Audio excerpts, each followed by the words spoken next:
भीमा तुझ्या मताचे जर 5 लोक असते, तलवारीच्या तयांचे न्यारेच टोक असते. अरे वाणीत भीमा आहे, करणीत भीमा असता. भीमा तुझ्या मुलांचे वागणेच चूक असते. आपल्या वाणीत फक्त जय आदिवासी आहे. 9 ऑगस्टला जय आदिवासी, जय आदिवासी, दुसऱ्या दिवशी राम राम. बरं आहे ना. आम्ही 1 दिवसासाठी फक्त आदिवासी होतो आणि बाकी 364 दिवस पांढरपेशीच वागतो.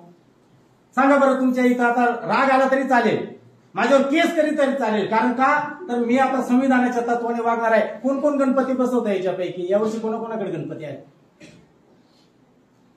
आता सांगणारच नाही. बसवा आणि मोजा. खरं सांगा, पार्वतीने आंघोळ करताना एवढा 5-6 किलो मळ निघाला होता तिच्या अंगाला, त्याचा गणपती बनवला. काय किती अडाणी असावं माणसाने, किती अज्ञानी असावं. मी माळकरी आहे, ध्यानात घ्या, मी माळकरी आहे. मी कीर्तन प्रवचन करणार आहे. तरी जे माझ्या रक्तात बसत नाही, जे अगोदर माहित नव्हतं, तेव्हा मी रामकृष्ण म्हटलं, तेव्हा मी गणपतीची पूजा केली. माझ्याकडचा गणपतीचा अर्धा लग्न होईल एवढा खर्च असायचा, दारू पिऊन फिसकट नाचायचो. पण माहित नव्हतं तेव्हा. जेव्हा माहित झालं तेव्हा बदलणं गरजेचं आहे.